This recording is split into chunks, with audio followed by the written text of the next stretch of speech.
विकराल नीड में नाजुक मैना आई, बीकाणा और मेड़तिया भी।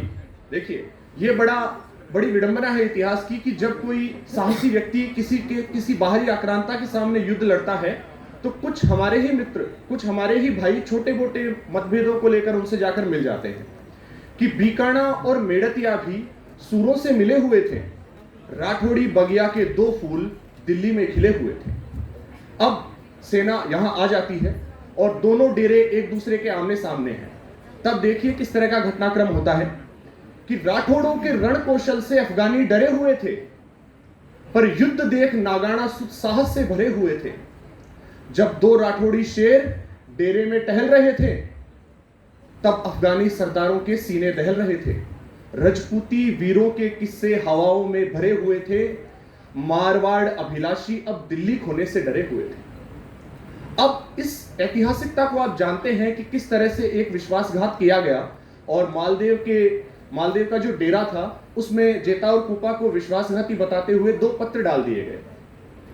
तो शेर शाह ने कपट भरा फिर ऐसा तीर चलाया, रजपूती एके पर उसने घाव गंभीर लगाया। झूठी पर्ची देख राव को हुआ बड़ा अंदेशा, बुला भेजा जेता कुपा को फौरन दे संदेशा। और फिर जब जेता कुपा डेरे में आते हैं मालदेव के तो कहते हैं कि क्या राठौड़ों की आज बेकार जवानी हो गई, रगों में बहती शोणित धारा गंदा पानी हो गई। ऐसा सुन के जेता कुपा को बड़ा बुरा लगता है। जेता कुपा वीरों की आंखों में खून उतर आया, शोणित से बना वो अश्रु जल झट आंखों में भर आया।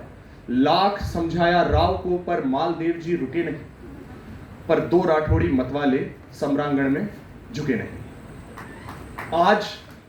आज समर में मर जाए पर ना सहे व्यंग परिहास, राठौड़ी तलवार का जोहर देखेगा इतिहास।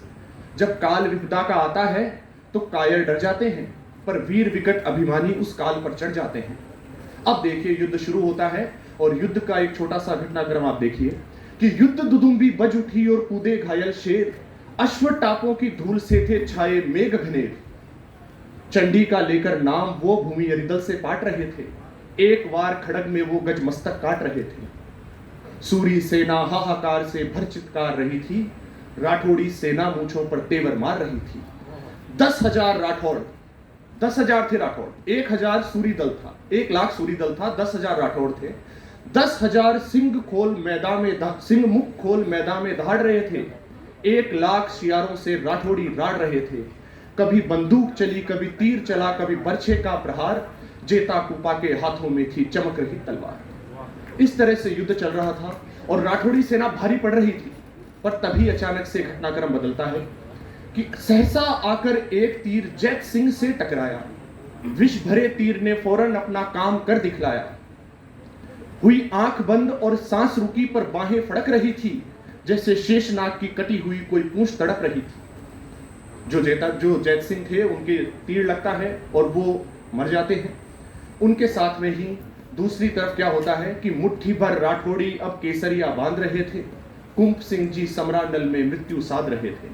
राठौड़ी सेना हार जाती है, पर 10,000 राठौड़ों ने किस तरह से 40,000 सूरों को काट डाला। इस विभत्सता को देखकर शेरशाह सूरी ने एक ऐतिहासिक लाइन कही, उसको मैं मेरी कविता की अंतिम पंक्ति में बांधता हूं कि मालदेवगर ना जाते तो इतिहास देता प्रमाण, मालदेवगर ना जाते इतिहास देता प्रमाण, मुट्ठी भर बाजरे की खातिर सूरी खो देता हिंदुस्तान। Thank you.